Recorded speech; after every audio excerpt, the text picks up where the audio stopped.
Hey, what's up? This is Flex Wheeler with another edition of Flex for Life with my co-host Greg. What's up, Greg? So I want to start off with Urs. He's doing something incredibly different. Urs have actually jumped up from the classic physique into the open. Look at that Won the difference. show in Italy last week. Went over to Germany and won Dennis James show, the Europa Pro. He's 2 for 2 right now, and he looks amazing. Look at the comparisons of when he was in classic and then when he was in open. You look great in classic. Yeah, he did. He did. He did. You can see he was a tad more linear, but then you can say he was kind of flat when he was in classic. But actually, I think his shape improved. Look at the roundness of the legs Oh, from the open, and then just his chest and everything. Wow, like we talked about him a little bit last week, is going to be really interesting because Urs is going to bring condition to the stage, but he also is going to bring entertainment as far as his posing. So as of right now, I don't think there's anybody that's going to out entertain him as far as posing on stage in the open class, because nobody's really known for that right now. I think Lee Priest was on one of the other podcasts, and he has him top 8 at this point. Really? Wow. So let's show that comparison up pose with him and everybody from last weekend. There it is. Again, man, I really feel bad for you, Quentin. I see that you came in even better shape and conditioning, but wasn't able to edge out Urs. Urs. Man, I'm horribly sorry. I know there's a show over in France next weekend. I don't know if you're going to hop over to there, but now you got to look at, you've done 2 pro shows. So how long have you been in preparation? How long can your body hold on and maintain? So, and even as talk, I heard rumors that Urs was possibly thinking about going over to France and Oh capturing that no. title. I wouldn't say that, because if I was him, I would just shut down, and prepare for the Olympia. It's so close. I wouldn't chance that at all. But I want to congratulate one of my good friends, Dennis, for putting on an amazing show over there in Germany. He puts on a great show also in Phoenix, Arizona. But man, he's killing it as far as a promoter. So congratulations, brother. You had another successful show over there in Germany. But I got the back to buy with this one also. oh man, let's see it. Let's see it. Wow. Yeah, very interesting. I don't know who the gentleman is on the far right, but god dang, he has a back on him. On all the way on the far right, god dang, he has a full back on him. Wow, looks like he's in good shape too. But congratulations to Urs again. What's crazy is Quentin calves is killing everybody for a black man. Look at those calves, man. Oh my gosh, dude. That is absolutely crazy. Absolutely crazy. So again, congratulations to everybody. So the guy on the far right is Amir Omaragic. Huh. Wow. Pull that front up. See if it looked pretty good from the front too. Yeah, it looks, wow, he has some legs on him, man. Some Yeah, guns on him. Looks like he has a great chest on him. You know, relatively small waist. Wow, the dude got some girth on him. Good grief. Jeez. This is what I was wondering about the classic guys jumping up. I mean, look at Urs, his midsection control, and he's able to get that vacuum in on there. It makes it even look smaller. Yeah, I've seen a lot of the classic guys off season, and 4 or 5 weeks out, and I always wonder, like, man, you're Olympic ready. Why won't you go into the open? But I don't know, but Urs has proved it. He's proved it. Jeez, he's going to be. It's going to be an interesting lineup. It's going to be a very interesting lineup. Unfortunately, man, I'm sick to my stomach. I won't be able to make it to the Olympia this year because I have a tour to do for a Flex Wheeler Nutrition. I'll be in Greece, touring Greece, and then I'll fly over to Bulgaria, and I'll be there. So I'll miss the Olympia this year. But man, I will be watching it on live stream. So we got an interesting topic to talk about. stretching. Um, a lot of people I know always said that, when you get too bulky, you're going to lose your flexibility, you're going to lose your speed and all that stuff. And that is just not the case. As we talked a little bit about that before, Lee Haney proven that when he worked with Evander Holyfield, putting on size and weight, and he lost none of his speed whatsoever. I was one of the more heavier muscular guys when I fought, and I didn't lose absolutely no flexibility whatsoever, especially on the bodybuilding stage. You are known for your flexibility on the bodybuilding stage. Huh? You are known for your flexibility on the bodybuilding stage. Yeah, doom meaning as far as flexing and flexibility. But Well, no, it's just not true. And I know there is a big controversy between static training, static stretching, and what is it called? dynamic. Functional stretching. Yeah. But we got some studies to prove this. Well, what kind of brought this up for why we made this a topic of this week was my wife, Flex knows very well, is a former IFBB pro in figure, but is also a law enforcement officer. And she had posted this picture a couple weeks out from her last show. Now, this is back before figure got really, really kind of massive. So she weighed all of about 115 pounds here. And guys love to comment on things. And basically, a retired officer came on and commented, be careful not to get too big. It'll hinder you from being able to do your job. And obviously, she's not a huge person right here at all anyway. But No. she answered back because at this point, I believe she was working at the academy as an instructor in tactical combat. So that's what she instructs new recruits for a living on the combat aspects of being a police officer. Her mobility was fine. I can attest to that in just about every fashion. Still is. But the old wives' tale, right? I mean, that's one of the things that they try to stay athletes off of from working out and lifting weights, because they said you'll get too bulky, it'll slow you down and make you less flexible. And Yeah. we're older, so we heard that a lot more back in the day. They Yeah. don't say it at all anymore. Yeah. But yeah, I mean, the studies have proven that. We're going to pull up a few of them. They actually looked at people putting on muscle and being able to keep their mobility levels because they kept stretching, right? I mean, that's kind of the thing. You can lift weights all you want, but if you stop stretching, and you and I will both attest to this, we're not nearly as flexible as we used to be in our 20s. For a Absolutely specific not. reason, because we're not stretching like we used to. Right. No, I mean, that's just been debunked. I remember Herschel Walker trying out for the Olympia, and he was incredibly muscular, and he made the backup team. You look at a lot of the special forces, all they do is train with weights, and obviously they can handle themselves. So that's been so debunked. Like you said, we don't hear it that much now, but it was like a cardinal sin to work out and be muscular if you are active in any way. I think we have a picture of sumo wrestlers that can debunk that also with their tremendous flexibility. Now look at these guys. I mean, this is absolutely crazy. The We would call them Chinese splits, but the center splits are the most difficult. That's why on stage you always see, and I did the side splits because it's a little bit easier. But all these guys got to do is just roll over their hips, and it would actually be in a full splits. I'm sure they could. I don't Oh, doubt. 100%. I guarantee the guy right in the middle here with his butt to us in the center, he's basically in a full splits right there already.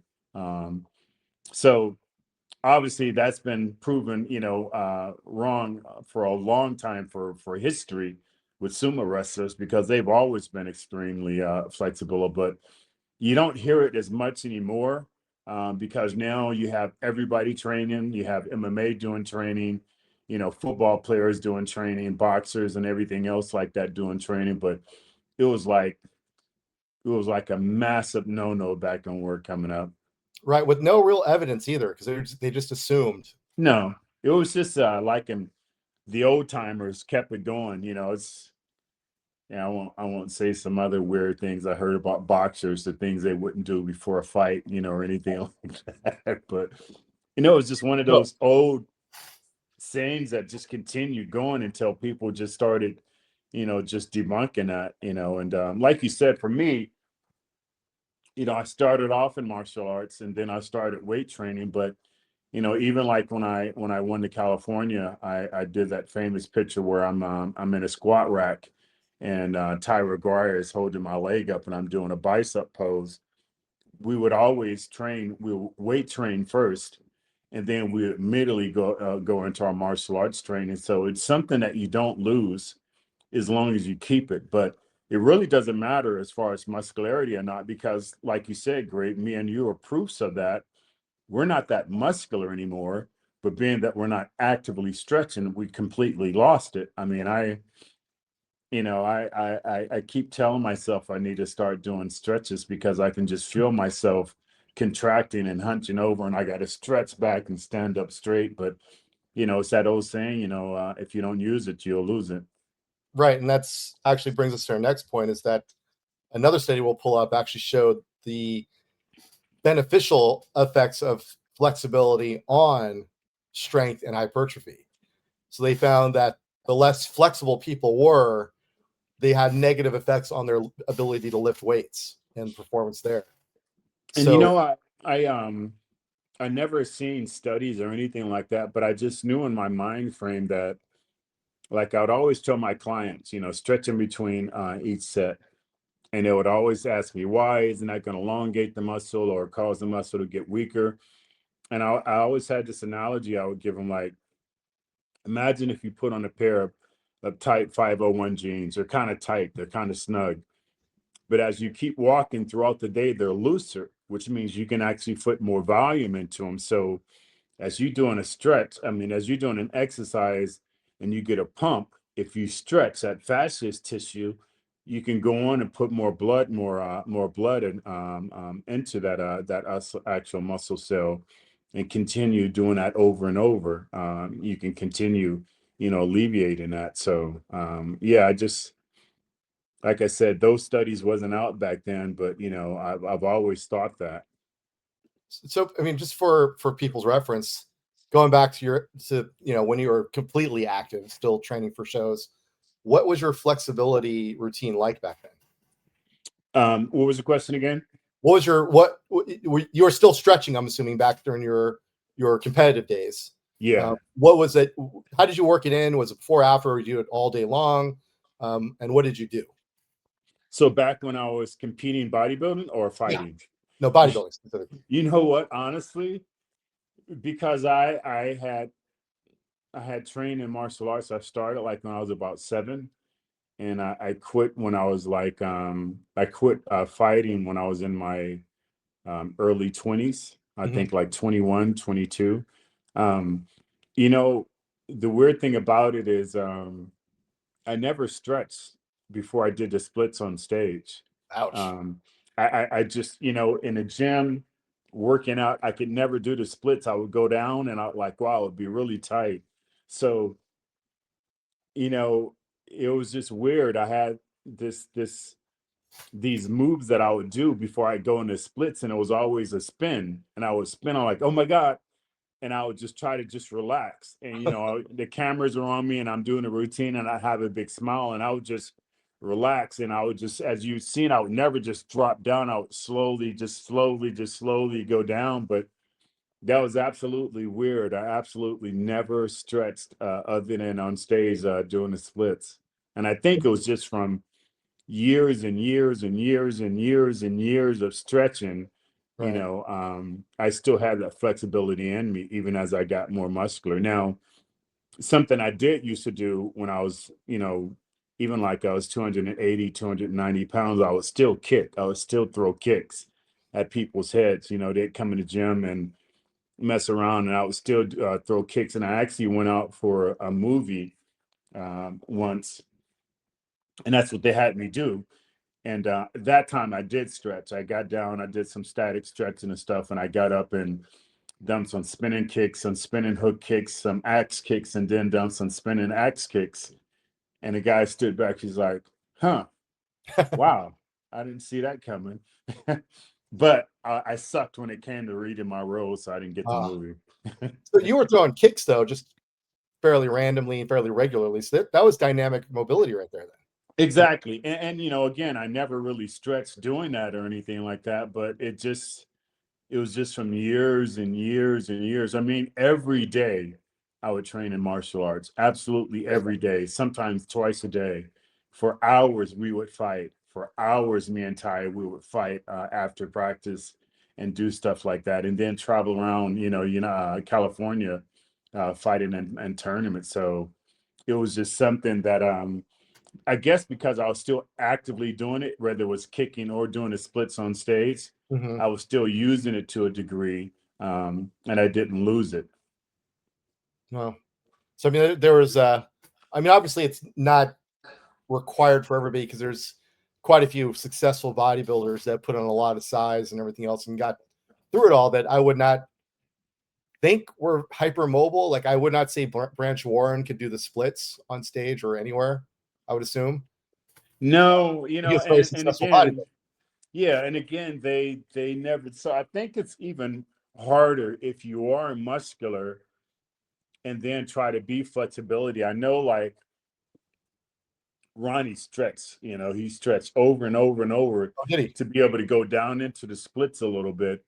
But he actually used to stretch a lot. And then I think also Melvin Antley, after I was doing a split, started doing the stretch. And I know they had to do a lot of stretching, but it's far more easier if you're flexible and you get muscular than No. it is if you're muscular and then you try to get flexible.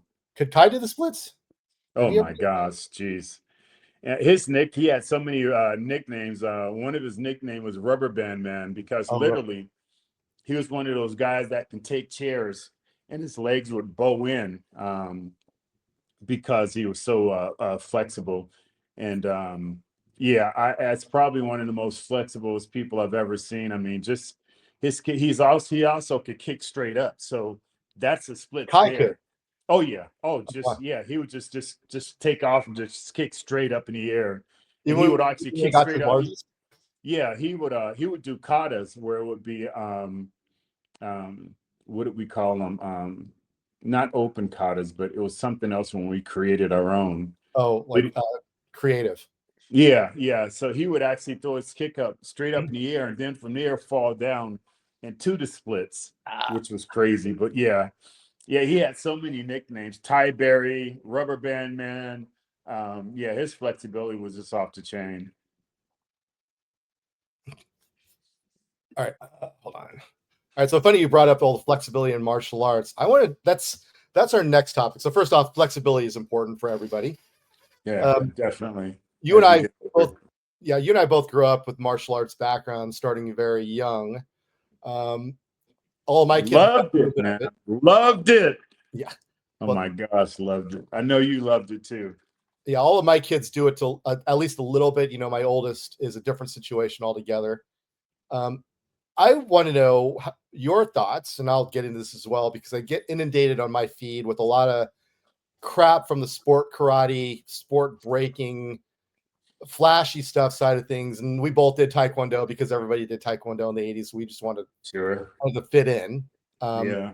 and it has its spots. I mean, some of the kicks are some of the more powerful kicks in the No. world of martial arts. Yeah, yeah. I implemented a lot of taekwondo kicking into my fighting, but we were, as you're getting into, you know, back in my time and back in your time, karate and all martial arts was for real. I mean, it was street actable. Most of the guys could fight on the street. They were dangerous on the street. They got into fights on the street.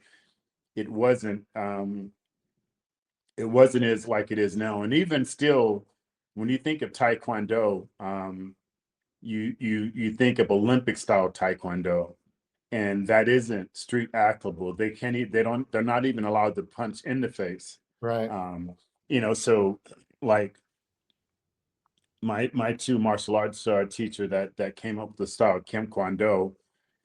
One was a 7 dan in Kempo, and the other one was a 8 dan in Taekwondo, and they formed them together, Kim Kwando. So obviously, Kempo is close range combat, hands, locks, and stuff like that. Taekwondo is kicks, and we apply both of them together. But we train with the mind frame of defending yourself and protecting yourself.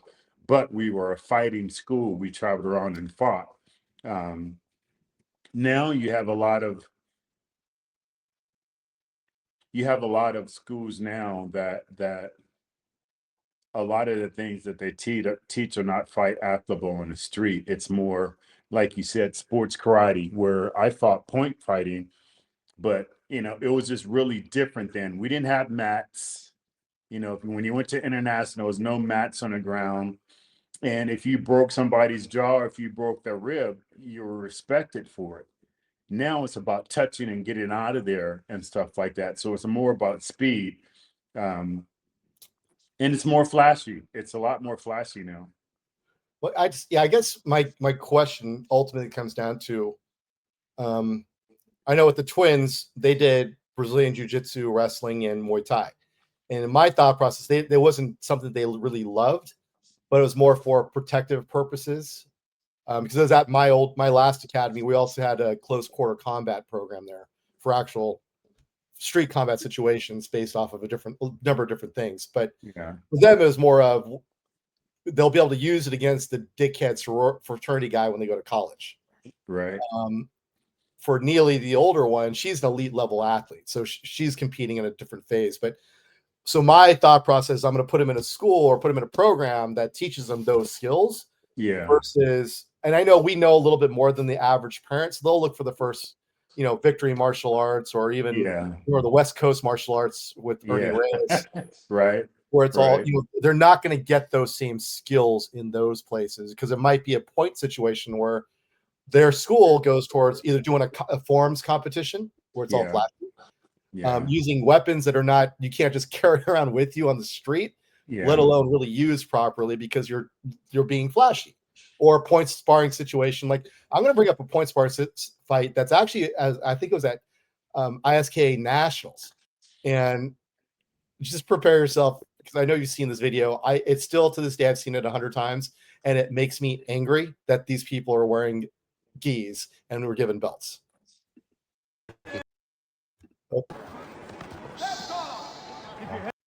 So we'll play that again. Yeah. Yeah. Oh, my head is tingling right now because I just that style of fighting, Raymond Daniels mastered it. And you also had the Wonder Boy who fought that style. They were both able to take that style and transition over into mixed martial arts. And then you also have, lately Michael Page, the Venom. He still fights that style in MMA, and he's been victorious doing that. But it's almost like the argument of styles versus styles. It isn't that. It's the individual doing that style, that makes it great. So because that style that Raymond and Michael Page and the Wonder Boy did was, Stephen Thompson was so flashy, a lot of people now want to emulate that, but it isn't them. It's just like somebody in bodybuilding who's trying to, be all like suave and posing, but they're a big muscular person and they can't do it. Stay in your lane. So that's what it is now, and that's what you're seeing there, and that situation there. So, I don't know. I hate comparing generations to other generations, but just point fighting isn't what it used to be. You can take we took point fighting when we were actually applied that on the streets, because it wasn't also about just how quick you scored. It was a technique you threw. It had to be solid. If the referees didn't deem it to be like an actable technique, even though if you touch the guy, which is normally what it is, touching a person, they wouldn't call it a point. They would say not enough focus. Right. Which means you have to come down and really smack the guy, and then they will award you that point. Now it's just like touch it, get out of there. Well, I think they do have legitimate technique fouls. So if they don't deem it a legitimate technique, it's no point. But Yeah. Again, I guess it goes back. If your goal is to become a mixed martial artist, that's like saying I want to be a football player. I'm going to put you in a tennis program. It just doesn't line up. Because if you look at a point sparring program, pull up another video where this is one of the drills they go through for point sparring. Straight forward, straight back, way too wide of stance, hands down. Yeah. And then lunge in with their chin up. Yeah. I mean, can you imagine them trying that on Neely? Yeah. Oh God. Yeah. Right. I mean, you saw her at against the national level fighter who was, when she won her belt, who was 10 years older than her, and she just walked through a Muay Thai champion's kicks like they were nothing. Yeah. No, and that's, when martial arts started getting, I guess, more popular in the early 90s, that's when you had a lot of quote unquote martial artists getting their butt whooped on the streets. And that's what started happening. But I'll go back to a great fighter, Benny Urquidez. Yeah. He fought all over the world, their style, and defeated him, but he came from point fighting. So again, and you also had his brother Binky, who was a great fighter. So, but back then, it was for real. People got their jaws broke, they got their nose broke, they got their ribs broke, and it was nothing to frown on. It wasn't you got upset or whatever. It's like he got you. That was a great technique, bow and go ahead and fix yourself up. But now, and here's the other thing. If that's what you're into, then okay, I get it. Those kids, they're training to try to be point fighters. And I guess that's the more in thing now because all these great fighters before have made it really popular. Raymond Daniel, the Wonder Boy, Michael Page, they made it extremely popular. So you're having a lot of kids wanting to emulate that. I get it. But the thing about it is, chances are they may not fare well if they got into actual street fighting because that's not going to work. That is absolutely not going to work. So there's a difference between self-defense and I guess just taking a martial arts. Well, going back to these guys, who would you pick, the guy in the black or even a scratch level 50-50 pro boxer if they got into scrap on the street? No, I mean that right there, the one guy's lunging forward. Obviously, a boxer would have just pivoted and just smacked him and knocked him out. The other thing is it's known you never throw a technique with your legs not underneath you. So he's launching so fast that he can't keep his legs underneath him. And that's a massive no-no. And that's a black belt. There's just another conversation. I mean, it'd be great if we can get my trainer on one day, Ty McGuire, and we can discuss this even deeper, but black belts just wasn't awarded that easy back then. I know we had, towards the middle and end of my career, we start developing like junior black belts who were younger black belts and they fought in a junior black belt division. But like, for me, Ty just helped me back as a black belt. I got my brown, then I got my red. And I actually fought against black belts, but he's like, no, you're not mature enough. You have the skills as a black belt, but you're not mature enough. And he held me back from that. A lot of schools now, if a kid doesn't get the belt that they want, they'll leave that school and go to another school. So it's really money driven now. Yeah. And even Thai school and Bakersfield, that's what he deals with. A lot of kids will leave the school because the parents are like, oh, I feel that my kid should be a higher belt. And they're like, no, he's not. And they'll leave. So back in my time, there was no fear of that. People knew that you had to train and you had to be a respected black belt before you actually got it. Now it's a business more than it was back then. So, I don't really agree with that. And I guess you go back to the saying, Bruce Lee saying belts are meant to hold your pants up. And even now you have, I can't remember this one fighter, but he fights a lot of kung fu masters. He was an MMA fighter. He's retired, but he fights a lot of kung fu masters and all that, and he just knocks them clean the f out. Oh, is the guy in China that's actually in trouble with the Chinese government because he's doing that? Yeah, he's went up against every master and knocked them out, which again proves that, I guess, styles do make fights also, though. Styles do make fights, but also I guess maybe back in, and this is China where this is happening, right? Yep. So maybe back a long time ago, everybody fought that style, so it was even, right? But now you have people who are implementing different styles into it that defeats that, and a style will make a fight. Even in boxing, styles make fights. Like Canelo, who just lost the fight, he said, I couldn't figure out his style. No, Bud outboxed him and outsped. He was faster than him too. So it just and through the greater power punches was like the one story that we put up.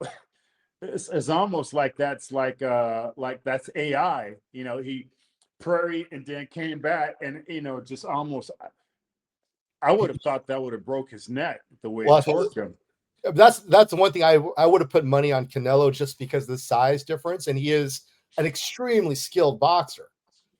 But Bud just came in with the game plan and he stuck to it and it worked. But no, that video that we put up, I mean, Canelo's face was like, what the hell just happened? And he, like he said, he got frustrated. He couldn't figure it out. And even during a fight, a couple of times you've seen he stepped back. He was so frustrated he dropped his hands. And even unfortunately, he went into doing some dirty things like headbutting because out of frustration and everything. But styles make fights, even in bodybuilding. Certain matchups, it's just nothing you can do about. Me and Sean had our tremendous battles on stage and then off stage and stuff like that. But I know one of the most respectful things he said when we retired, he did an interview and he was like, I knew I could never beat Flex. He had everything that I had, but he was taller and heavier. So I tried a more mental approach to try to defeat him there. But styles make matchups. We got to do a show one day on that whole story, because the stuff you told me, he was pretty ruthless on that side. Oh man, it was, even magazines back then were ruthless, man. I mean, they were just like, I remember they'd say things like he was as smooth as a baby's butt, and gosh, you had to have thick skin back then. The Chinese guy's name, but he actually even came out and said himself, he's like, I'm not even a good mixed martial artist. Yeah, I'm an average MMA guy. Yeah, and he was overweight by that point too. He wasn't even in the best shape. Yes, and he was just making a lot of his fights on Instagram, and it was pretty embarrassing.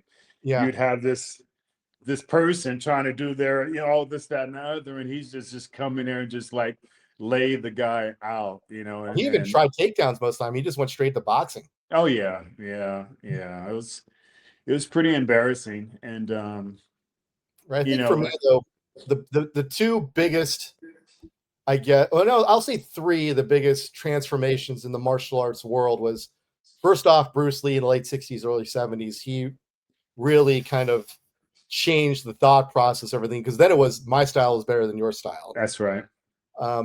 Then in the mid 80s, something came along that I think did great in the movies, made a superstar out of a couple of people, but did a lot of damage to martial arts in general, and that was the Karate Kid.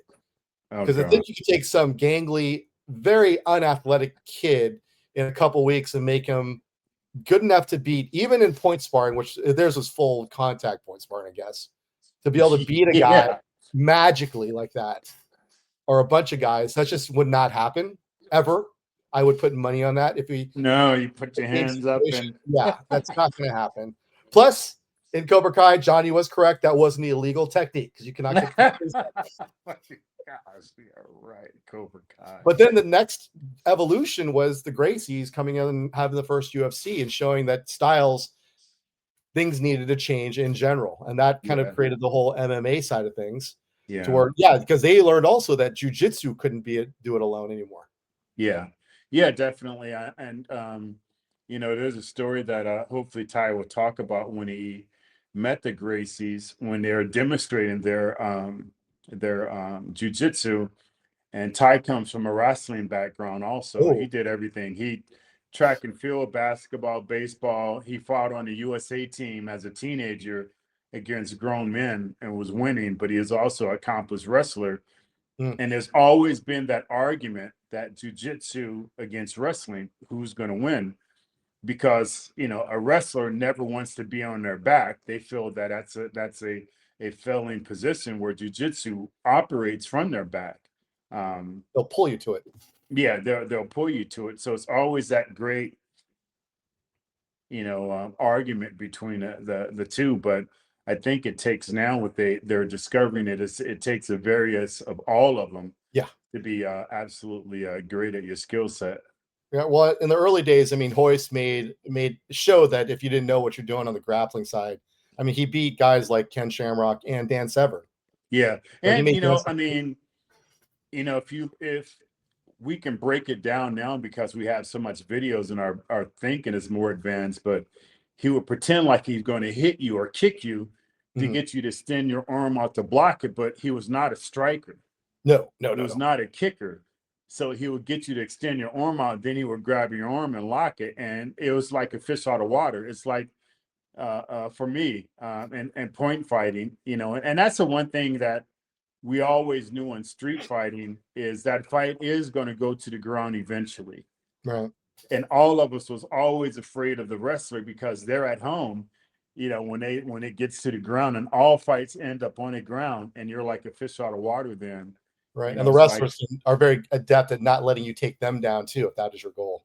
yeah, definitely. So Yeah, and you definitely. don't find anybody better conditioned than wrestlers very often at all. No, no. And wrestlers and grappling, it's just, even just their finger strength as Oh, far as grappling, their finger strength. But if we're going to go into wrestling, then we got to go into the ultimate as far as wrestling, which I feel is the Greco, mm, which is the oldest form of wrestling. That's even back in the Roman days yep. that they actually did that, which is just, yeah, the strength is different. You can be strong like Ronnie Strong squatting and benching, but one of those guys who's been wrestling for years and years and years get their hands on you, it's a whole different strength. It's a whole different strength. And when Neely is working with Daniel Cormier's team, he called it farm strength. Yeah, yeah, yeah. Good old country boy strength because farmers are known to be strong. Yeah. They're out there working when the sun comes up and they work till the sun goes down, grabbing hay and doing all this physical work. What was the great UFC fighter? He had a farm, and that was his training that he Oh, did. Matt Hughes. Matt Hughes, yeah, and he had crazy strength back then, and that's what he did. A lot of farm work. Yeah. So I mean, I guess you're right. I mean, if your goal is to be a point sparring fighter or to be Yeah. a forms champion, because they still have the whole Oh team Paul yeah. Mitchell and all that kind of stuff going on. They don't have nearly the visibility they used to back in the 90s. No, no, They were making good no. money too back then. They were on ESPN on the regular. Now you'd be lucky to find them on Instagram with anything. Yeah. But Pause guys are it for a still doing second. it. Sorry. Pause it for a second. All right, so I was able to find one. We're talking about Team Paul Mitchell in the U.S. Open, ISK, all that kind Oh, of stuff. Paul Mitchell. Yeah, he was Yeah. So this big is time a sponsor. this is a dual. Do people even use Paul Mitchell products anymore? I know you and I don't. We don't have hair. Never did. But no, I know he was really big back in the late '80s, early The big hair '90s. days. Yeah, yeah, yeah. But this is a tandem forms competition. A mix of hand kicking techniques, then creativity, expression, and how they're presenting the routine as a team, not just individually. Then the traditional team, very strong, more mature. They've got a lot I of mean, power. obviously very athletic. Now Nice opening move Yeah. by Team Paul Mitchell. They definitely have the difficulty when it comes to the acrobatics, but to reach the level that Torres and his partner does in traditional is not so easy in of itself. That's extremely difficult. So it's going to be a tough call. We've seen the judges go different ways. Sometimes they go traditional, sometimes they go extreme. What we've seen over and over is at the end of the day, even if someone has... I don't know what your thoughts. That's back. You know, I remember we used to call them kata queens or kata Oh, kings. that's You know, perfect. because they didn't fight. You know, Right. you know, All right, that's my problem. That's my ultimate problem. So if you look at why they termed it martial arts or martial sports, martial, the key phrase at the root of that is Mars, which is the god of war. This is the art of war, art of fighting, not spinning around on your ass like you're high on mushrooms. So is that what you do when you're on mushrooms, Greg? yeah, that's what it feels like. So if you're not preparing for, I mean, back in the days, back when we first started doing it, back when my grandfather first started doing it, it was literally for life or death situations. Yeah. Yeah. Back when it was invented or developed 200 years ago, it was literally for life and death situations or to Combat. protect from being, yes. This is almost like we've done with dogs. At one point, there were majestic wolves in packs living in the wild. Now they're chihuahuas sitting in someone's purse. Yeah. I think we've bastardized something that was so pure and honest at one point, and like Bruce Lee says, an expression of yourself, and made it, maybe this is an expression of what's inside them. They're just a bunch of foo-foo idiots that like spinning around looking like they do nothing. Well, I won't take such a hard approach as you, but I'll revert back what I said earlier. It's just different times. People get into martial arts for different reasons, and you know, again, when we get Ty on, we can talk about this incredible guy named Kim Do, who did martial arts, and he was a kata king, incredible katas, and then he later on got into fighting, and he became a really good point fighter also because of his fight system. But you know, I remember talking to Michael J. White about that, which he came from point fighting and got into movies, and he said one of the reasons that a lot of the great fighters aren't movie stars, it's not the technique you throw, it's a technique that the camera can catch. So being able to lock your leg out in a kick is going to look better on camera than it is a person throwing a kick as defensive wise that you really can't see or really don't look that good. So we're in a space now where I won't say it's watered down. I would just say people go into it for different reasons. And I'll just go back to something I've been saying for years is I think each generation is a weaker version of the generation before. You know, back in the 1900s when they're building all these skyscraper, there was no nets. They walked on these steel girders and they're hanging over them, eating their lunch and stuff like that. Now they have to have so much safety equipment, and people like would be terrified. I don't think there's many men who could do that back then at time. Times are just different. Right. So in martial arts, times are just different, and So they get into it for get into it for different reasons. But again, there is a difference between martial arts and self-defense. And you know, I tell you what, there's one art that I always knew that was 100% street applicable, and they fought all the time in tournaments, and that's Muay Thai. You can take any Muay Thai fighter and put them in a street fight, and they're probably going to come out on top, just because the way they throw their techniques, the way they train, and the way they actually fight in tournaments is just different. It's just different. I think you agree with that. Unless the other guy's a mixed martial artist, then you got problems. Yeah, because then you got to go to the ground. But again, you know, that's a big if. Yeah. You gotta you know, it's kind of like what Michael Page is doing right now. He's saying you got to get a hold to him before you can take him to the ground, which he's just knocking people out with that same thing that we did in points fighting. That's just blitzing a person, just taking off and hitting a person so fast that they can't do anything about it. So again, no matter what, I think at the end of the day, it's why you got into the sport, what you're trying to get out of it, and then it's the actual individual who's doing that that makes that art great or not. Right. Well, I know that's one of the issues I had with my last academy when I brought on a guy for the sales team that came from the health club industry, and he tried to gear everything around getting in shape. You know, they were losing weight, that kind of thing. And my problem, I told him, is that's you're coming here to learn a martial sport or a martial art. That is point one. If you do end up losing some weight because of it, that's great, but that's not the reason they're joining. So you have to change your mindset on why you're coming in. So the people doing it say, I'm going to go take up Muay Thai to get in shape.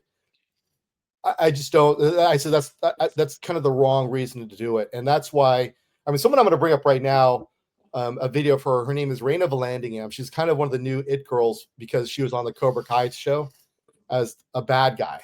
Now, just to kind of throw things in there, I'll put the video first and I'll go over her background. Now, yeah, let's just go with this. So this is her hitting mitts also. And anyone who does boxing, you're going to see all the issues with how she's doing this. So obviously I'm going to go, if she's a good looking girl, was in the Cobra Kai. I think she's been cast in the rebooted Street Fighter movie as one of the characters for obvious reasons. Problems I had right off the bat. She's a lifelong martial artist. I think she's in her early 20s, give or take. But by age 8, she was a black belt winning world titles in American Taekwondo Association. So anybody who knows, the ATA is a joke in general. She supposedly has 13 world titles, but they're all forums type of situations. With the ATA is the poor stepbrother of the ITF. So it's not the bigger of the organizations, but still a world champion. I stupidly got into a couple of online arguments with people on the whole topic, and the comeback was always, well, she kicked your ass. I kind of want to go, there is no fucking way. I'm sorry. I would let her get the first 10 shots and I will still destroy her if it came down to a fight.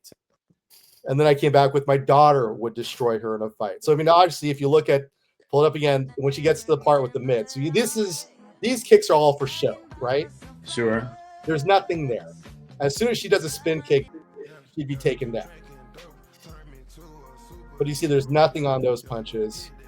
She's actually kind of on her heels, so she's a little bit off balance, dropping her hands all the time. This is what I would want to see. And I think you were here for this one. This is what I'd want to see if you're hitting mitts.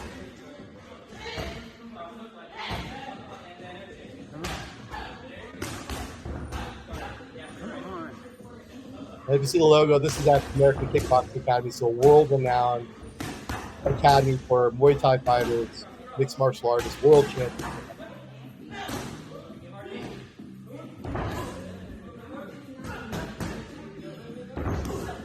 Now, her and Neely are legitimately the same size. Neely might be an inch taller. Yeah. So right there, Neely weighs about 107, 108 pounds.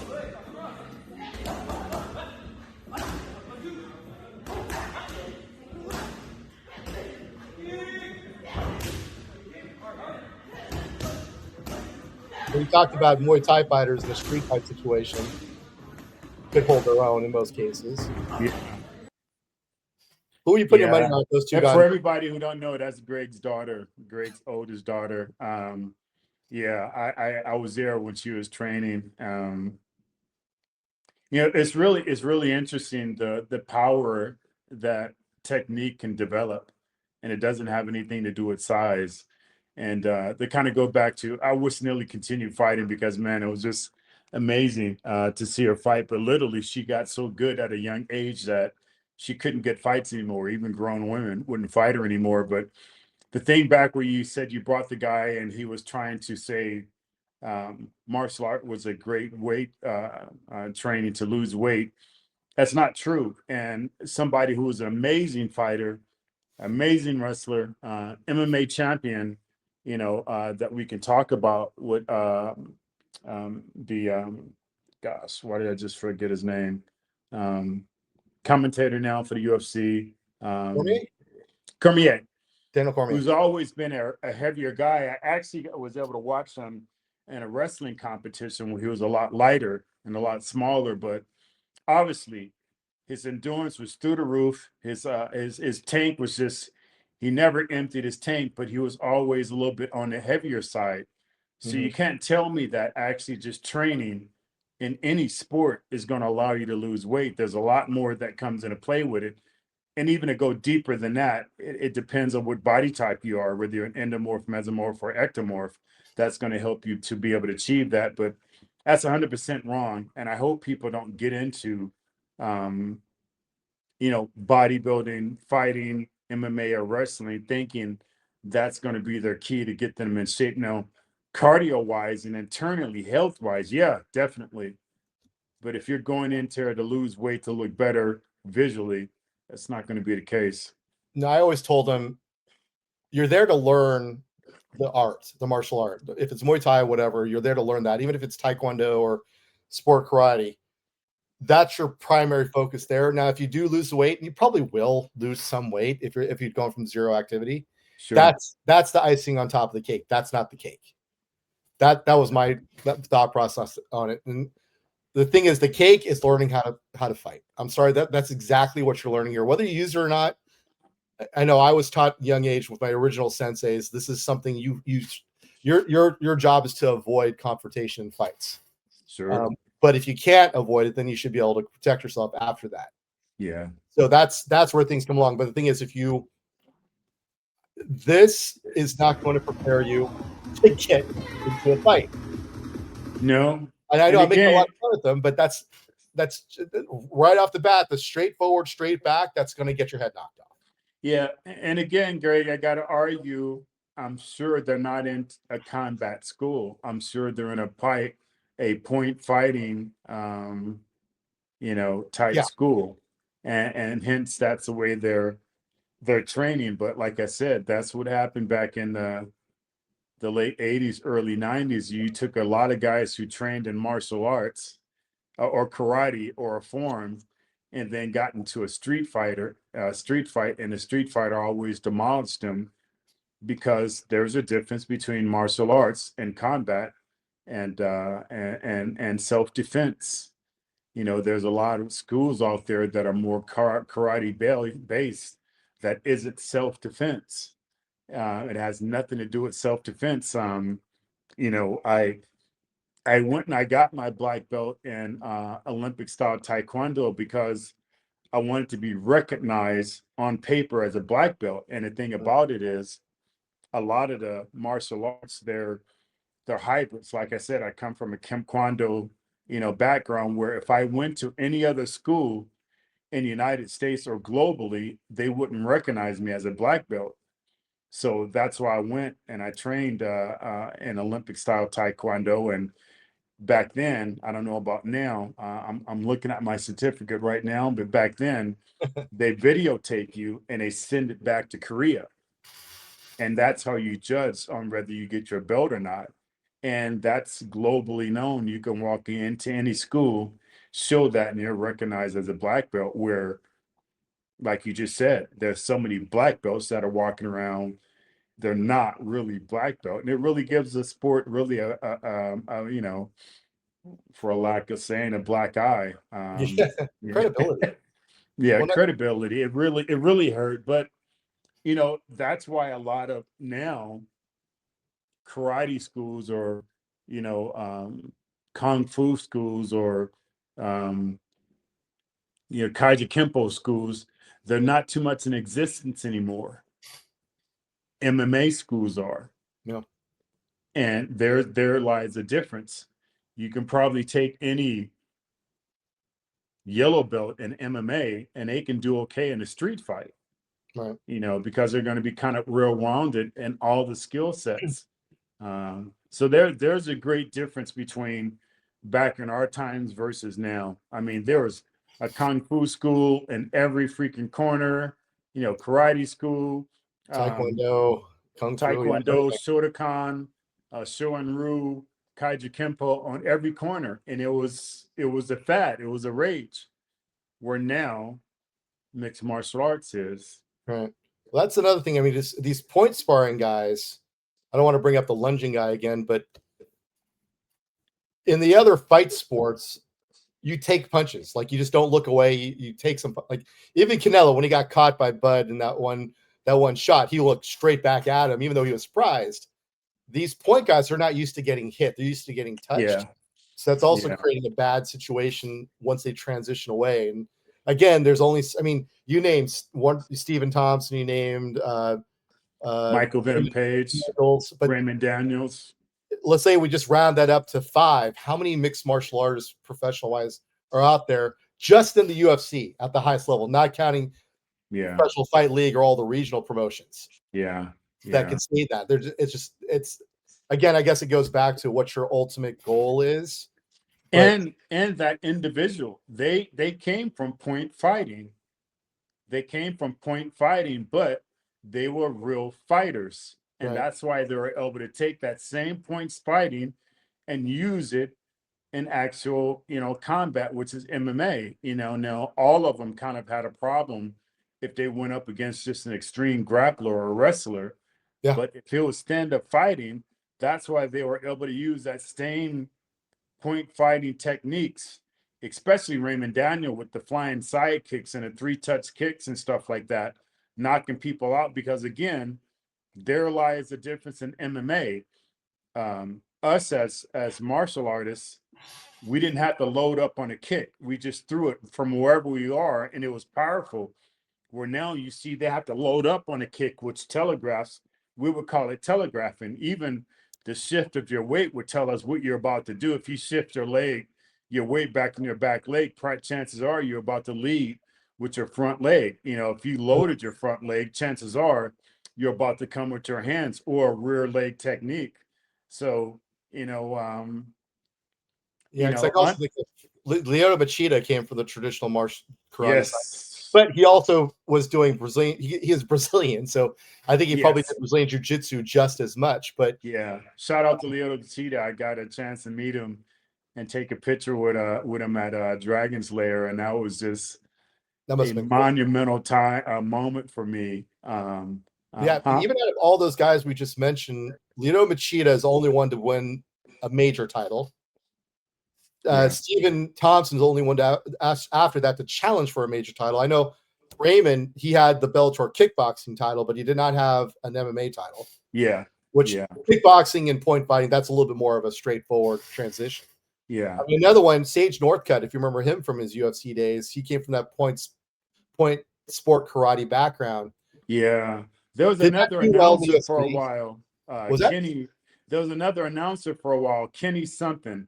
Florian?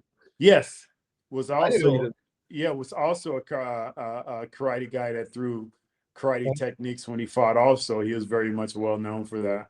But Sage Northcutt, he did all those flipped forms and all that kind of stuff.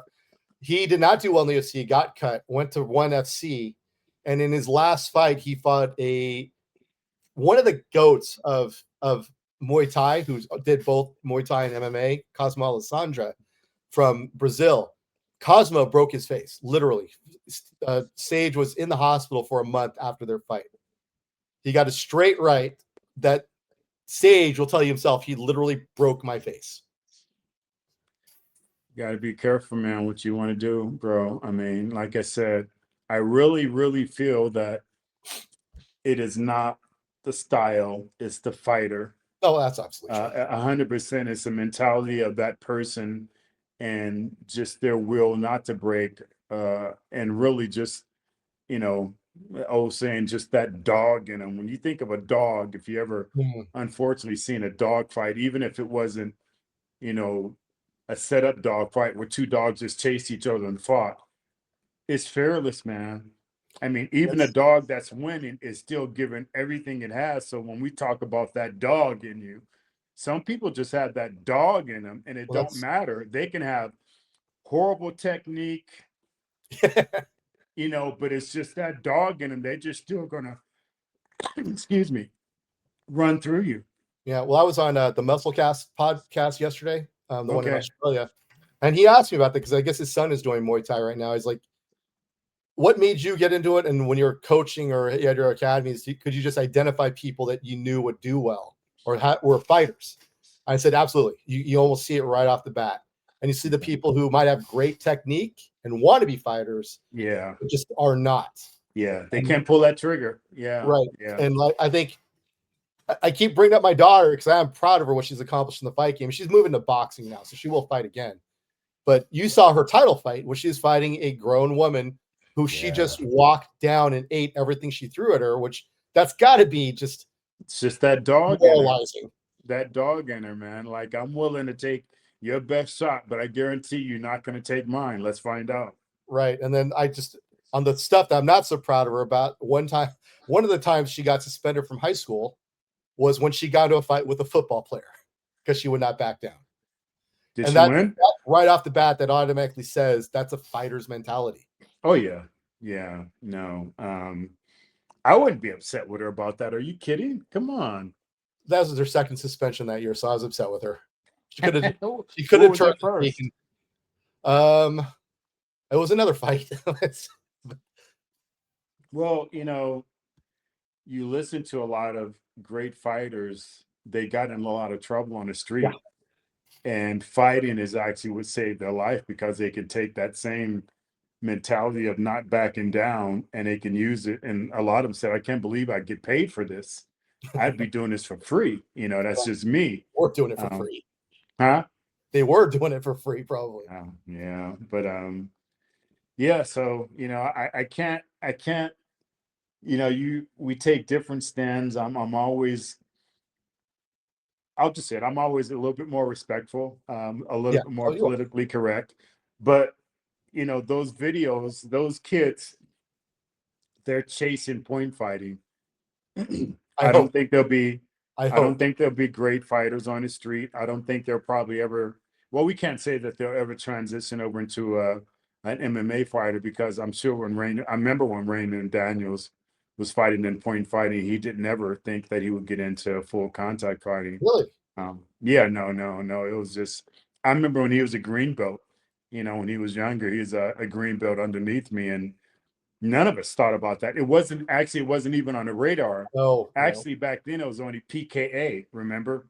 Mm-hmm. That Bill Superfoot Wallace and those guys fought in, and it was still just stand up only, so it was never even no thought of that. Like you said, the Gracies kind of ushered that in where MMA came into play.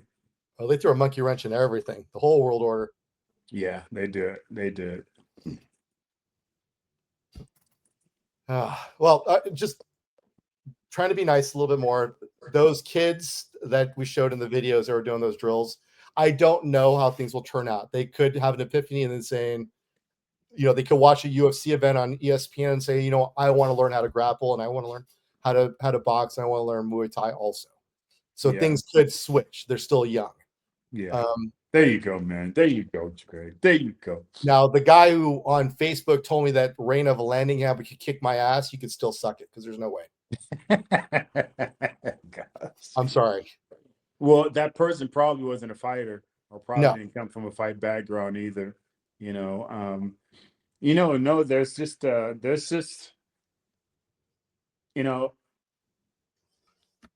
don't know if this is 100% true, but there's just a mentality of a pure man that says a woman can never beat me. I'll just take whatever she has and just overwhelm her and knock her out. Now, I heard of women jujitsu that took on men and were able to to tap them out, but that's really different because they weren't able to use their brute strength in punching. Right. There's a difference between being able to choke a person out versus being able to take that person's punch and not having them, break your face. Like they said, everybody has a great idea until you get hitting them out. Mm-hmm. So I still believe that a pure man will never succeed or exceed in taking that a woman's going to be able to beat them. And it hasn't happened. I think, what was it? The girl of fighting, what's her name? The boxer. Holly Holm? No. The world champion boxer right now that caught up Layla Ali. Oh, Clarissa Yeah. Shields. She's Yeah. got some psychological issues lately, I think. Yeah. But even she said that she can take on grown men, and there's video of her fighting grown men where Getting knocked down. getting knocked down. There's just there's just too much of a power difference. There's too much Right. of a mentality difference, physicality. Yeah. All right. So, I mean, in fairness, if Reina got into a fight with your average guy and he didn't know what he was doing, I don't know for sure. Now, if he was a 6 foot tall, 250-pound guy, I still don't think she could literally hurt him. That's why I said a pure man, and Right. that's not a weaker version of a man. That's a pure alpha male taking on a pure alpha female. No, it is not gonna. It's just it doesn't add up. It's not gonna That add guy's up. overgeneralization. I mean, I'm 5'5", I weigh about 200 pounds, but I have 45 years of training, and I've been in fights, and I've taken punches from much stronger, better techniques than that. Yeah. So I don't think I would put my mortgage on she would not beat me in a fight, let alone. And the bad thing about it is, like, we're talking about her. And I'm more talking about that that in this conversation, but that guy is the one who implemented her Yeah. into that. I'm sure she would never think that or never say that, So No, just like even in my heyday, at my prime, I would not say I would beat a super middleweight or a light heavyweight that literally weighed 40 to 50 pounds more than me. It's just not going to happen. yeah. There's weight classes for a reason. 100%. That's why you see, like, lightweights and middleweights, boxers, they'll walk around with bodyguards, but you see heavyweights like Mike Tyson who just walk around amongst his own, Yeah, but then there's those outliers like Terrence Crawford literally jumped 2 weight classes and beat the pound for pound best in the world. So and again, you never know. Again, that's just that dog in him now. Yeah. Definitely, Canelo had that dog. I think it was a number of things. How many serious fights Canelo's been in. Yeah. How long he's been at the top. And he was fighting against light heavies also for a little bit. So he was taking damage in those fights. Yeah. But Crawford he learned everything because of Canelo and his fight and was able to apply that. And I think also just his natural skill set, his fast muscle fibers and everything like that was just superior. And you had the best man who won, hands down. I mean, good grief. Is it true that he actually gave Canelo back all his belts? Well, they have to, because they'll make those are Canelo's belts. You get to keep those every fight. You get new ones made every fight. So they had new ones made for Bud Crawford to have. Okay. So they kind of made it seem. Yeah, they kind of made it seem like how nice of him to. Well, usually it's one of your corner guys taking it back over. So Bud Crawford personally taking it over, that's pretty big. Yeah. What was it? 750 million he got for that fight? I think Canelo did. Canelo got the bigger payday because it was also counting in what I heard, non-fight related revenues also in sponsorship. Oh, really? Wow. Yeah, I mean So hopefully the UFC. I think that was more than the entire UFC roster made last year. Well, that's another topic for another day. Yeah, definitely. Anyway, so again, thank you so much for another episode of Flex for Life podcast. Please like, follow, and subscribe. We'll see you next time. My co-host Greg, Flex, we're out.